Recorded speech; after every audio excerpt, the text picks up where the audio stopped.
असल में बताएं, ये ऑर्बिटल के शेप्स तो हैं ही, ये ग्राफ का सिंबल है। एक तरीके का मान लो कि एक्स और वाई के बीच में अगर डबल डंबल का सिंबल, डबल डंबल का शेप अगर ग्राफ बना दें, वैसा ग्राफ बना दें, तो उसका नाम क्या होगा, डी एक्स वाई। ऐसे D Y Z, D x Z अगर एक्सिस पर बना दें तो D x square minus Y square.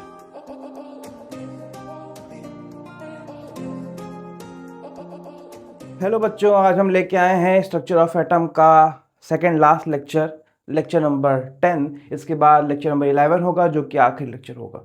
तो आज के लेक्चर में हम लोग पढ़ने वाले हैं इलेक्ट्रॉनिक कॉन्फ़िगरेशन के बारे में, उससे जुड़ी हुई बातें। और अगले लेक्चर में हम लोग पढ़ेंगे नोडल प्लेन्स के बारे में, नोड्स के बारे में और ग्राफ्स के बारे में। तो हम शुरू करते हैं। पिछली क्लास में हमने कहाँ ख़त्म किया था?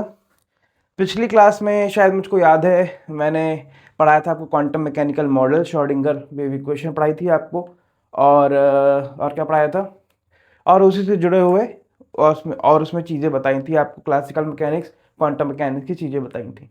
तो आज हम लोग शुरू करते हैं अपना 4 क्वांटम नंबर बताए थे। कुछ फॉर्मूले हैं 4 क्वांटम नंबर से जुड़े हुए जो आपको याद रखने पड़ेंगे, जैसे ऑर्बिटल एंगुलर मोमेंटम, ये पहले भी आप दे चुके उसका फॉर्मूला। ऑर्बिटल एंगुलर मोमेंटम का फॉर्मूला जो कि आपने देखा था, mvr is equal to NH upon 2 pi. इसके बाद एक और फॉर्मूला आप एजीमुथल क्वांटम नंबर के टर्म्स में भी देख सकते हो, l+1 h अपॉन 2 पाई। ये भी फॉर्मूला होता है बेटा, इससे भी क्वेश्चन पूछे जाते हैं। अच्छा, इसके बाद स्पिन एंगुलर मोमेंटम भी आपसे पूछा जाता है, स्पिन एंगुलर मोमेंटम। इसका फॉर्मूला क्या होता है देखिए जरा, √s+1 h अपॉन 2 पाई। ये s क्या होता है भाई? l तो पता है हमको, एजीमुथल क्वांटम नंबर। s क्या है? आपका स्पिन क्वांटम नंबर। s जो होगा असल में वो n/2 होगा। s क्या होगा? n/2 होगा। और n क्या होगा? Number of unpaired electron, number of unpaired electron.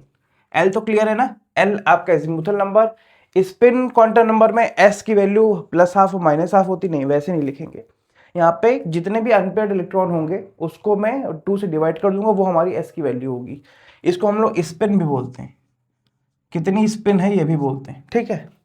इसके बाद आपका मैग्नेटिक मोमेंट का भी एक फॉर्मूला होता है, मैग्नेटिक मोमेंट का भी एक फॉर्मूला होता है मैग्नेटिक मोमेंट निकालने के लिए, जो होता है √n+2। n क्या है? n क्या है? आपका number of unpaired electron. n है आपका number of unpaired electron, unpaired electron. और इसकी यूनिट होती है बोर मैग्नेटॉन। यूनिट क्या होती है? Bore magneton. अच्छा, स्पिन मल्टीप्लिसिटी का भी फॉर्मूला होता है, स्पिन मल्टीप्लिसिटी का भी एक फॉर्मूला होता है, जिसको आपको याद रखना है, मॉड 2s+1। मॉड क्या है? अंदर कोई भी वैल्यू हो, 2s की कोई भी वैल्यू हो, बाहर तो भैया मॉड निकल के आएगा, मतलब प्लस निकल के आएगा। क्या निकल के आएगा? प्लस निकल के आएगा, याद रखना है। ठीक है, तो ये कुछ फॉर्मूले हैं जो आपसे पूछे जा सकते हैं। वैल्यूज गिवन होंगी, डायरेक्ट आपको फॉर्मूले में रख के चीजों को निकाल देना है, ठीक है, कुछ कठिन नहीं है इसमें। आइए देखते हैं shape of orbitals, shape of orbitals या फिर सबशेल। पहला है एस ऑर्बिटल का शेप। एस ऑर्बिटल का भैया कैसा शेप होता है? एस ऑर्बिटल का शेप होता है आपका स्फेरिकल। क्या होता है? स्फेरिकल।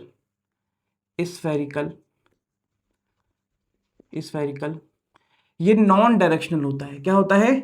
Non directional. अच्छा, जो आज जब वीडियो देखने आए हो, आप यही पता करने आए हो कि इसका ये शेप क्यों है। देखो, इसका ये शेप इस वजह से होता है बेटा, ये शेप ऐसा क्यों है? बाई मैथमेटिकल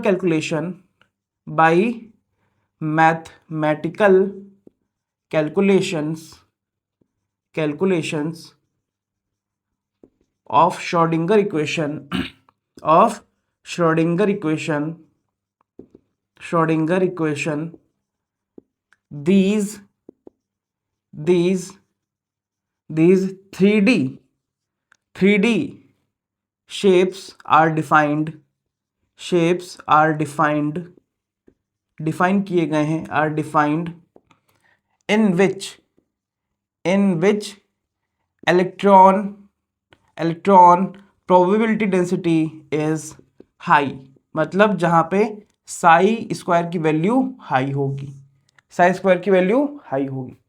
तो देखा गया ये कि जहां जहां जिस शेप में इलेक्ट्रॉन बढ़ रहा था, ज़्यादा उसका पाया जाना हो रहा था, तो उसमें एस सबशेल होता है, पी सबशेल होता है, डी सबशेल होता है, उसके ऑर्बिटल्स होते हैं। और अरे सबशेल का मतलब फ्लैट, आप वो बिल्डिंग मान लो, और बिल्डिंग अंदर फ्लैट क्या है, एस ऑर्बिटल।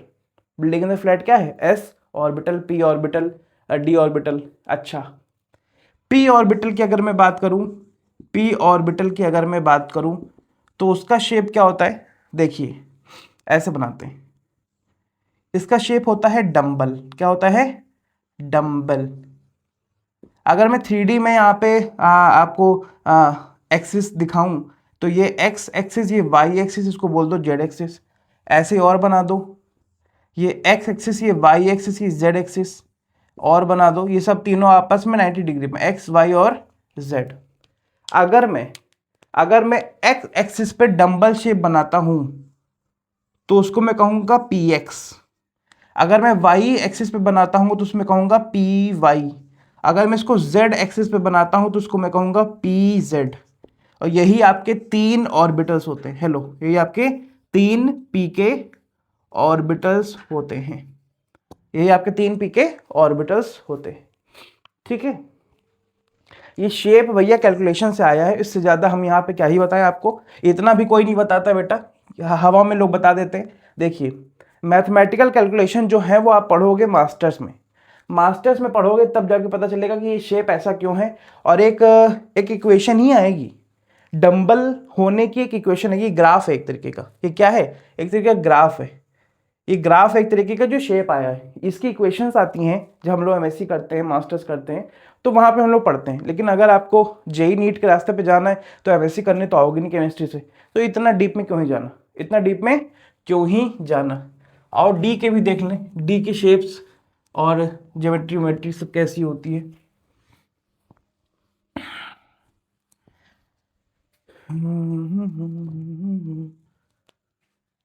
तीसरा डी सबशेल या फिर ऑर्बिटल लिख देते हैं। ऑर्बिटल, देखो सबशेल के अंदर ही ऑर्बिटल है, ऑर्बिटल कहीं बाहर से नहीं आ गया। ठीक है, इसका होता है डबल डंबल। क्या होता है, डबल डंबल। इसका मैं बनाता हूं, इसमें 2D में ही दिख जाएगा। देखो 2D में ही दिख जाएगा। अगर मैं इसको x कह दूं, इसको y कह दूं, इसको मैं y कह दूं, इसको मैं z कह दूं, इसको मैं z कह दूं, इसको मैं x कह दूं, इसको मैं x कह दूं, इसको मैं y कह दूं, इसको मैं z कह दूं, इसको या मैं x या y दोनों में इसको एक कह दूं। देखो कैसे बनते हैं। अगर x और y के बीच में जो प्लेन है, एक्सिस के बीच में जो प्लेन है, उसमें अगर डबल डंबल बन रहा है, मतलब ऐसा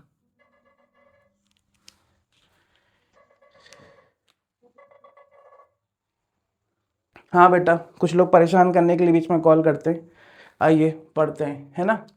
तो अगर ऐसा है कि प्लेन में आपने डबल डंबल बना दिया, डबल डंबल दिख रहा है, अबे फूल नहीं पे डबल डंबल है, एक डंबल ऐसे एक डंबल ऐसे, तो इसको मैं कहूंगा डी एक्स वाई। ये एक ऑर्बिटल हुआ, 5 ऑर्बिटल होते हैं। हेलो, 5 ऑर्बिटल होते हैं। ठीक है, दूसरा, अगर y और z के प्लेन के बीच में इधर से और इधर से मैं बना दूं double dumbbell in the plane, तो ये हो जाएगा डी वाई जेड। ये दूसरा हमारा ऑर्बिटल हो गया। तीसरा ऑर्बिटल z और x के बीच में बना दूं, तो डी जेड एक्स। ऐसे ही x और y पे अगर मैं एक्सिस पे ही बना दूं, तो इसको कहेंगे d x square minus Y square. असल में बताएं, ये ऑर्बिटल के शेप्स तो हैं ही, ये ग्राफ का सिंबल है। एक तरीके का आप मान लो कि एक्स और वाई के बीच में अगर डबल डंबल का सिंबल, डबल डंबल का शेप अगर ग्राफ बना दें, वैसा ग्राफ बना दें, तो उसका नाम क्या होगा, डी एक्स वाई। ऐसे D Y Z, D x Z अगर एक्सिस पर बना दें तो D x square minus Y square, D x square minus Y square. अच्छा, यहां पे क्या हो रहा है, यहां पे एक डंबल होता है जेड पे और थोड़ा सा अलग होता है, थोड़ा सा अलग होता है।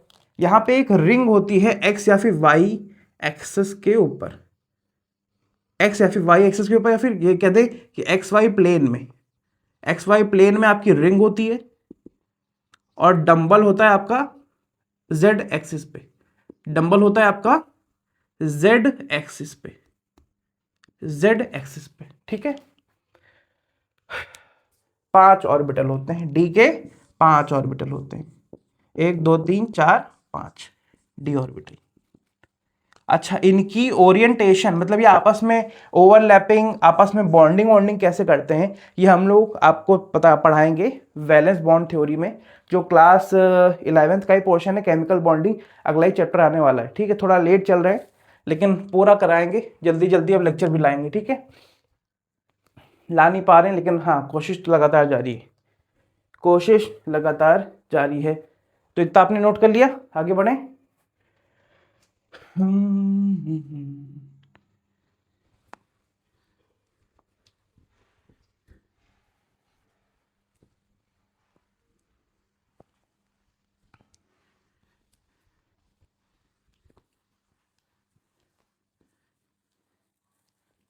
हाँ, तो पिछली बार जब हम क्लास में आए थे तो आपको एक डायग्राम बनवाया था, एक डायग्राम बनवाया था जो कि कुछ ऐसा था, जो बनाने जा रहे हैं हम।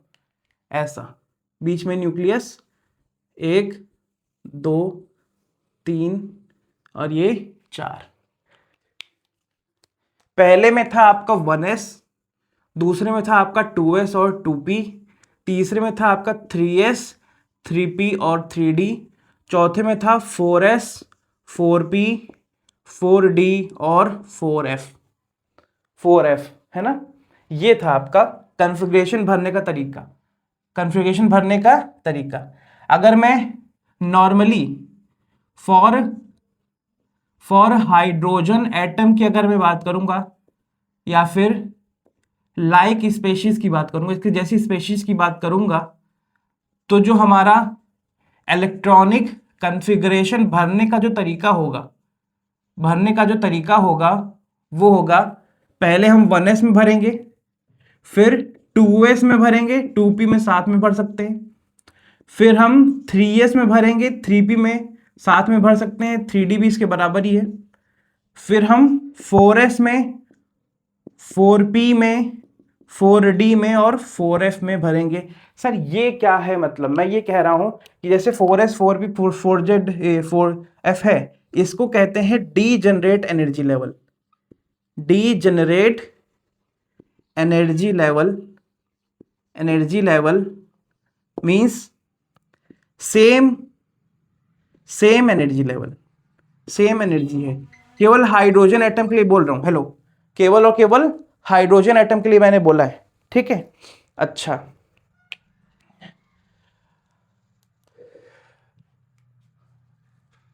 हाँ, for other atoms, for other atoms हमको एक रूल फॉलो करना होगा, बोर एंड बरी रूल, बोर एंड बरी रूल फॉलो करना होगा, बोर एंड बरी रूल फॉलो करना होगा।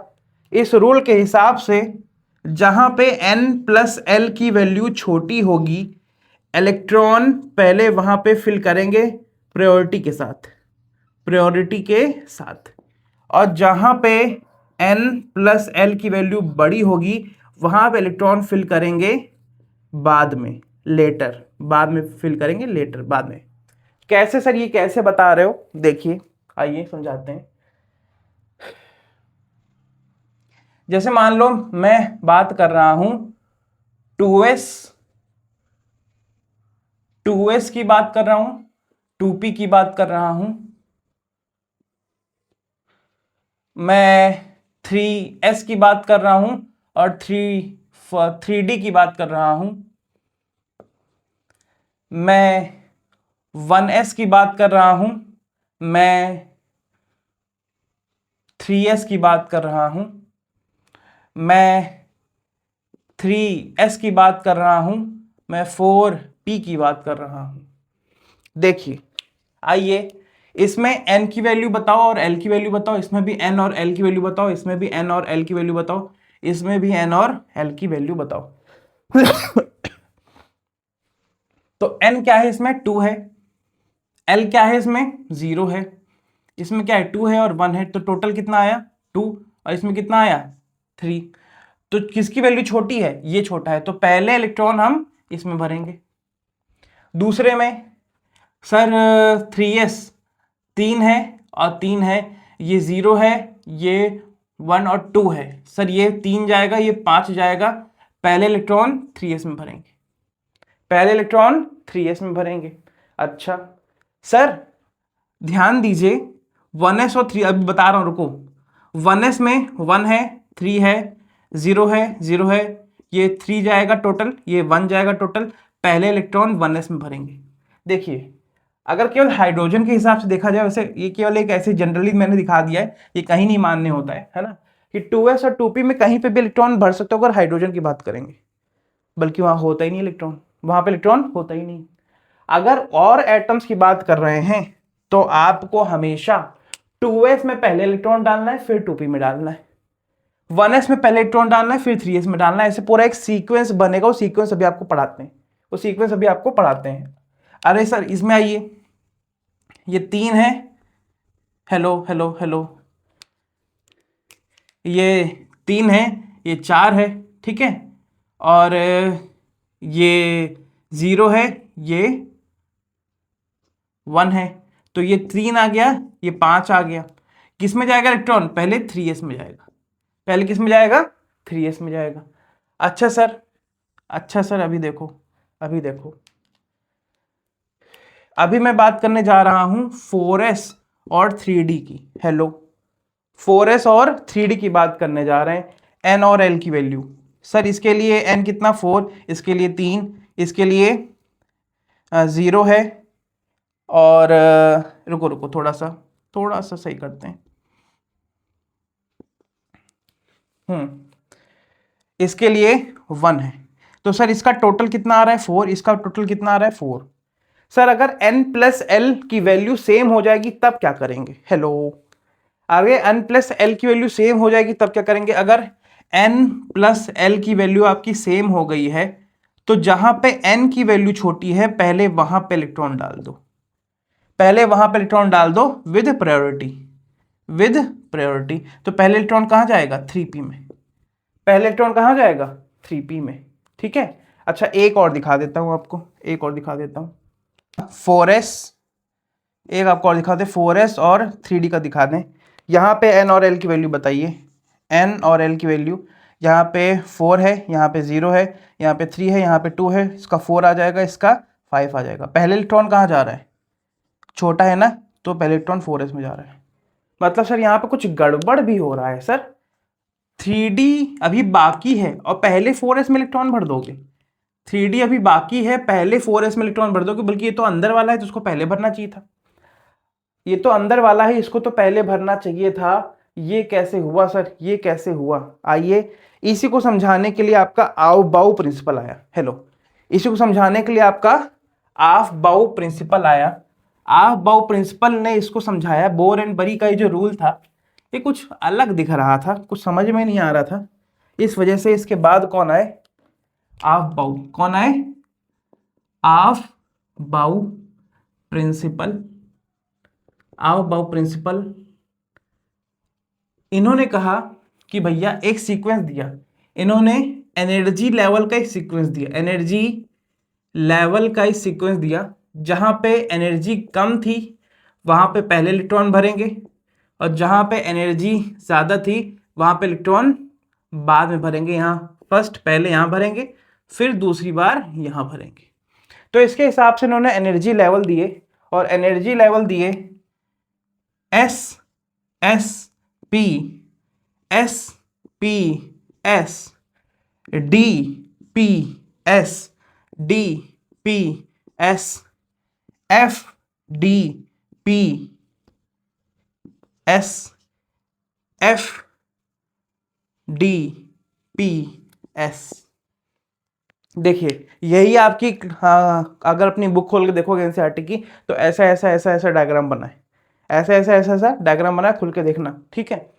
पहले एस की बात होगी तो ये 1s होगा, ये 2s होगा, ये पहला p कहाँ आता है, 2p में आता है, फिर ये 3p होगा, फिर ये 4p होगा, ये 5p होगा, ये 6p होगा, ये 7p होगा। पहले d की बात की जाए तो 3d में आएगा, ये चौथा d, 4f, पहला 4f कहाँ आता था, पहले 4f में आता था, फिर ये 5f, ऐसे ही 1s 2s 2p 3s 3p 4s 3d 4p, s कितने हो गए थे, ये 5s, ये कितना होगा 6s, ये कितना होगा 7s, ये कितना होगा 8s, ये d हो गए थे d 4d 5d, ये 6d, सारे मैंने भर दिए।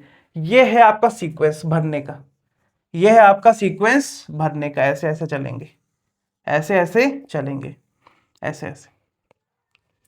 अब ऐसे ही मैं अलग अलग एलिमेंट के कॉन्फ़िगरेशन आपको लिख के दिखाता हूं, कैसे होते हैं, कैसे भरा जाता है। आओ देखें, आओ देखें।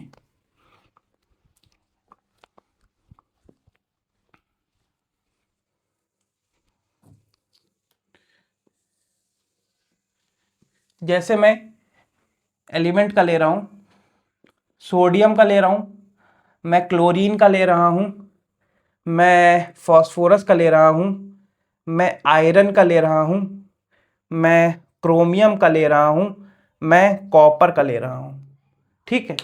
अच्छा, सोडियम का नंबर है 11, तो इसका 11 इलेक्ट्रॉन है, 1s2। अच्छा, इलेक्ट्रॉन ऊपर दिखाएंगे, इलेक्ट्रॉन कहाँ दिखाएंगे, ऊपर अपर स्क्रिप्ट में, 1s2 2s2 2p 6 3s2 3s1, जितने इलेक्ट्रॉन है उतने ही भरने हैं। एस में 2 हो सकते हैं लेकिन एक ही भरेंगे क्योंकि एक ही की जरूरत है, ठीक है। क्लोरीन कितने होते हैं, 17, atomic number 17, 1s2 2s2 2p6 3s2 3p 3p5 देखो 17 पूरे हो गए। फास्फोरस का नंबर कितना होता है, 15, 1s2 2s2 2p6 3s2 और 3p3 Fe का कितना होता है, 26, इसको 1s2 2s2 2p6 3s2 3p6 3d और 4s, यहां तक तुमने 18 भर दिए। कितने भर दिए हैं, 18। और ये नोबल गैस का कॉन्फ़िगरेशन है, ये नोबल गैस का कॉन्फ़िगरेशन है। आप अगर देखोगे तो आपके आखिरी में नोबल गैस कौन सी होती हैं, हीलियम, नियॉन, और फिर कौन सी होती है, आर्गन, क्रिप्टन, जेनॉन ना, ये होती हैं। इनका नंबर क्या होता है, 2 10 18 36 और 54, ये इनके नंबर होते हैं। तो अगर मैं कहूं कि इस कॉन्फ़िगरेशन की जगह मैं आर्गन लिख सकता था ब्रैकेट बंद करके, तो वो भी सही, ब्रैकेट बंद करके मैं लिख सकता था। 26 में से 18 घटा दो, कितने बचे, कितने बचे, सर 26 में से 18 घटा देंगे तो 8 बचे। तो पहले 2 भर देंगे 4s में, 6 भर देंगे 3d में, 6 भर देंगे 3d में। अच्छा सर, अच्छा सर, क्रोमियम का कितना होता है, 24, कितना होता है 24, तो आर्गन लिख दें, फिर 3d लिख दें और 4s लिख दें, कितने बचेंगे, 6 बचेंगे। तो 2 इसमें भर दें, 4 इसमें भर दें। अच्छा, कॉपर भी 29 है, आर्गन 29 है। सर 18 से 29 घटाएंगे कितने बचे, 11, तो 3d 4s 2 इसमें भर दें, 9 इसमें भर दें। अच्छा, यहाँ पे ये कॉन्फ़िगरेशन आपको सही लग रहा होगा, लेकिन ये कॉन्फ़िगरेशन ज़्यादा स्टेबल नहीं है, ये कॉन्फ़िगरेशन लेस स्टेबल है, लेस स्टेबल है ये कॉन्फ़िगरेशन, और ये कॉन्फ़िगरेशन भी लेस स्टेबल है। इसको और ज़्यादा स्टेबल बनाने के लिए क्या किया जा सकता है, आओ देखते हैं। ये आपको और आगे जगहों पर भी लगाना होगा जहां जहां पे ऐसा आएगा। देखो, सिमेट्रिक ऑर्बिटल, सिमेट्री जहां पे होगी वहां पे स्टेबिलिटी हाई होगी, स्टेबिलिटी हाई होगी।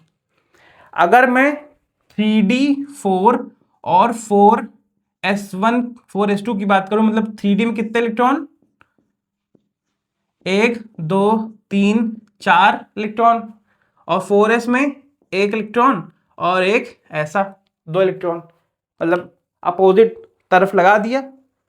भाई इलेक्ट्रॉन को वैसे भरते हैं जैसे एक ऑर्बिटल के अंदर, जूते के अंदर, डिब्बे के अंदर 2 जूते, एक जूते का सोल उधर तो एक जूते का सोल इधर। ठीक है, ठीक है।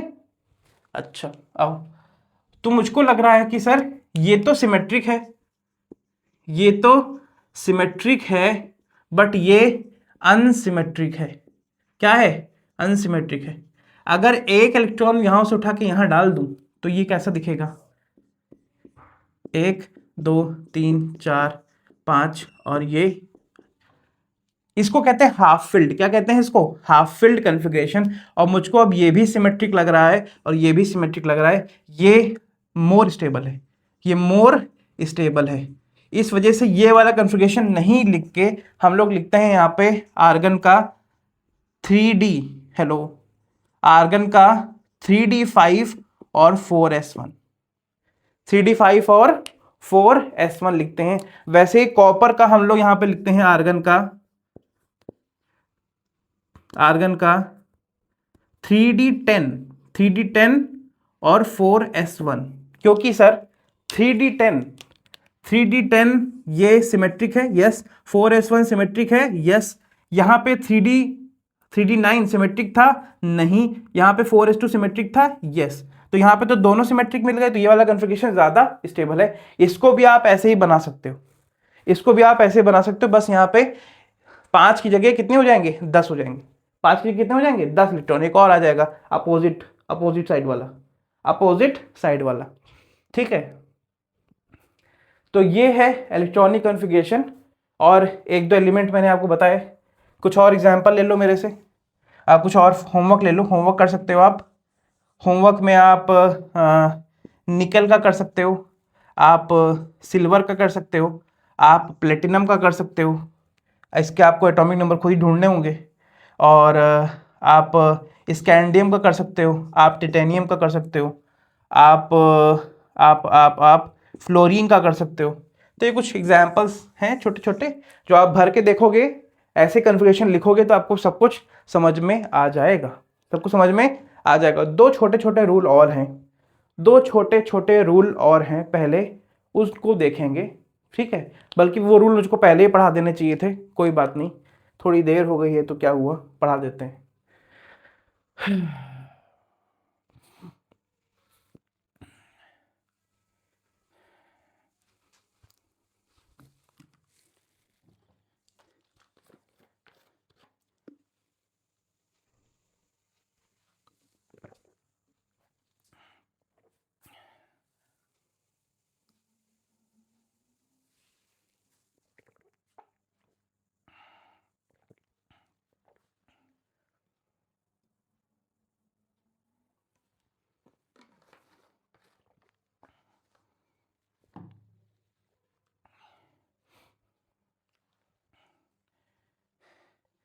ठीक है, आओ।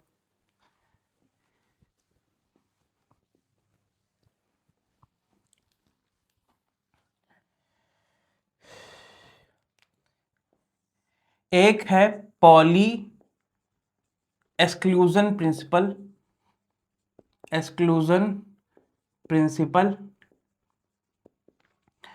और एक है Hund multiplicity rule, Hund multiplicity rule. ठीक है, आओ। हुंड मल्टीप्लिसिटी रूल, पॉली कहता है ये कि एक ऑर्बिटल के अंदर दोनों इलेक्ट्रॉन को आप सेम स्पिन का नहीं भर सकते, ना आप ऐसे दिखा सकते, ना आप, हो गए, ना आप ऐसे दिखा सकते, ये सब गलत है, ये सब गलत है। अगर आपको भरना है तो आपको अपोजिट एंड रखने होंगे। इसको अगर हेड, इसका हेड है ये इधर, हेड मान लो इधर है, तो इसका हेड नीचे होगा, इसका हेड नीचे होगा, या फिर सर इसका हेड नीचे होगा, इसका हेड ऊपर होगा। ये दोनों तरीके सही हैं। आप एक ही डिब्बे में दो इलेक्ट्रॉन रख सकते हो, लेकिन दोनों को ही अपोजिट हेड रखना है, क्योंकि दिखाना है भाई कि एक जब यूं, ये देखो, अगर यूं यूं घुमाओगे तो ये आके रिपल कट जाएंगे। अगर इसको मैं यूं घुमाऊं, ये जब यहां आए तो ये यहां हो, और ये जब यहां हो तो ये यहां हो, ऐसे चलेगा? हाँ, ऐसे मतलब दूर दूर दूर दूर, है ना? जब ये यहाँ आएगा तो ये यहाँ होगा, जब ये यहाँ आएगा तो ये वहाँ होगा। ठीक है, आओ। इसके बाद हुंड मल्टीप्लिसिटी रूल में क्या कहा गया? इसमें कहा गया कि भैया जैसे p के 3 ऑर्बिटल होते हैं और मुझको 5 इलेक्ट्रॉन भरने को दे दिए गए। अब मैं क्या करूँगा? मैं क्या ऐसे भरूँ, ऐसे दो दो इलेक्ट्रॉन करके भरूँ, ऐसे करके भरूं? नहीं, मैं क्या करूंगा, मैं आधा आधा करके भरूंगा। मैं पहले हाफ फिल्ड करूंगा। क्या करूंगा? पहले मैं हाफ फिल्ड करूंगा, हाफ फिल्ड, इतना कर दिया, 3 इलेक्ट्रॉन हो गए। अब फिर मैं इसी में क्या करूंगा, इसी को मैं डबल, इसी को मैं डबल करूंगा। अगर इसके 5 इलेक्ट्रॉन हो गए, अगर कोई कहेगा कि भैया 6 इलेक्ट्रॉन भर के दिखाओ, कितने? चलो 4 इलेक्ट्रॉन भर के दिखाते हैं, 4। तो 1 2 3 पहले भर दिए हेड ऊपर रख के, फिर हेड नीचे रख के एक और भर दिया ऐसे। तो पहले हाफ फिल्ड कर रहे हैं, फिर फुल फिल्ड की तरफ जा रहे हैं, क्योंकि भैया हाफ फिल्ड में सिमेट्रिक है, हाफ फिल्ड में सिमेट्रिक है। और फुल फिल्ड की तरफ जाएंगे हाफ फिल्ड होने के बाद, देखो एक स्टेबिलिटी का लेवल चेक चेक कर लोगे, पहले वहां पहुंच जाओगे, फिर उसके बाद अगला स्टेबिलिटी का लेवल चलेगा। ठीक है, तो ये है आपका हुंड मल्टीप्लिसिटी का रूल, और यह है सिमेट्रिक होने का ना होने का रूल। और पॉली का मैंने आपको पढ़ा दिया, आबाउ मैंने पढ़ा दिया, बोर एंड बरी मैंने आपको पढ़ा दिया। ठीक है, अब जो बचता है वो खेल है केवल और केवल ग्राफ का, रेडियल नोट्स का, एंगुलर नोट्स का, और छोटी मोटी और बातें हैं इसमें। और ये चैप्टर आपका ख़त्म होगा अगले लेक्चर में, अगले लेक्चर में चैप्टर आपका ख़त्म हो जाएगा। और उसके बाद हम लोग शुरू करेंगे केमिकल बॉन्डिंग। बड़े प्यार से मैंने थंबनेल बनाया था, लेकिन थंबनेल बनाने के बाद जिस ऐप से बना रहा तो क्रैश हो गई।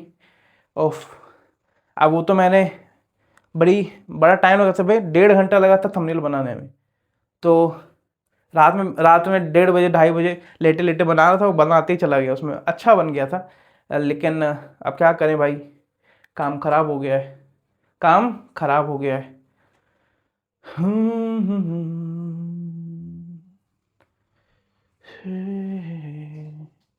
तो नोड वाला इसमें बताएं कि अगले वाले में बताएं? चलो एक छोटा सा लेक्चर और बना देंगे, है ना, उसमें बताएंगे और थोड़ा सा रिवीजन भी करा देंगे। इस चैप्टर में मैंने आपको बहुत कुछ पढ़ाया है पिछले 8 से 10 लेक्चर में।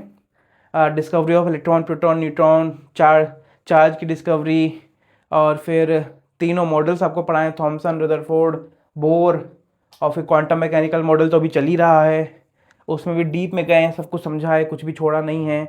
Photoelectric effect, black body radiation, dual nature of radiation, dual nature of matter, de Broglie equation, और Schrodinger equation, Heisenberg uncertainty principle, और एक छोटा सा डायग्राम रह गया है, ग्राफ रह गया है, वेन डायग्राम, उसको भी कल ग्राफ जब पढ़ाएंगे तो उसको भी समझा देंगे। ठीक है, तो आज का लेक्चर यहीं तक रखते हैं, और कोई बात नहीं है। आज एक और वीडियो आएगी, वीडियो जैसे पढ़ाने वाली डालता हूँ तो ज़्यादा नहीं चलती है, और छोटी नाचने गाने वाली बहुत चलती है। तो उसी पे एक छोटा सा मेरा कुछ विचार है, वो रखेंगे, तो आप उसको सुनिएगा, आपको भी अच्छा लगेगा और पढ़ते रहिएगा। लेक्चर छोटा छोटा हो रहा है क्योंकि बात वही है सर, 1 घंटे का लेक्चर बना दूंगा तो शायद कोई नहीं देखेगा, ऐसे तो 2-4 लोग देख भी रहे हैं, ऐसे कोई नहीं देखेगा, है ना। तो आधे घंटे का लेक्चर और बिल्कुल क्रिप्स बनाता हूँ, बिल्कुल भी इधर उधर की बातें नहीं, बाद में थोड़ी सी अपनी बात कहता हूँ और फिर ख़त्म कर देता हूँ, है ना। तो 1.5 घंटे का लेक्चर तब बनता है जब क्लास में आप सामने बैठे हो, आप लोग शैतानी कर रहे हो, मैं डिक्टेट करवा रहा हूँ, लिखो लिखो लिखो, और आप लोग लिख ना रहे हो, है ना। तो वहाँ पे इतना ज़्यादा टाइम लगता है, यहाँ पे क्या टाइम लगेगा भैया, यहाँ पे लिखवा रहा हूँ, अब आपको लिखना है तो स्टॉप कर दीजिए और देख लीजिए और नोट कर लीजिए। आगे बढ़ना है तो आगे बढ़ जाइए, है ना। हाँ। देखिए, अगर आप ड्रॉपर हो तब तो आपके लिए बड़ी छोटी छोटी चीज़ें हैं, लेकिन आप अगर 11वीं क्लास में पहली बार पढ़ने आए हो तो आपके लिए बड़ी ही प्यारी चीज़ है। बड़े आसानी से मैंने आपको समझाया है और चीज़ें आसान ही रहेंगी आगे भी। केमिकल बॉन्डिंग जो चैप्टर आएगा उसमें हम लोग पढ़ेंगे अपना VBT theory, VSEPR theory, MOT theory, bond angle, bond length, Lewis acid, Lewis base, lattice energy, hydrogen bonding, intermolecular hydrogen bonding, intramolecular hydrogen bonding, molecular interaction पढ़ेंगे, बॉइलिंग पॉइंट, मेल्टिंग पॉइंट। बहुत सारी चीज़ें हैं जो हम लोग को पढ़नी है आगे चल के। आप अगर साथ दोगे तो होता रहेगा। तो आज का लेक्चर यहीं पे ख़त्म करते हैं। Thank you so much for being here. Myself Janardan Dikshit मेरा नाम था, रहेगा और है आपका चुन्नू मुन्नू। कुछ यहाँ पे लिंक्स आ रहे हैं पुराने लेक्चर्स के, जल्दी से देख लीजिए और इसको ख़त्म करिए। आखिरी लेक्चर आएगा जल्दी ही। थैंक यू सो मच बच्चों, thank you so much, thank you so much.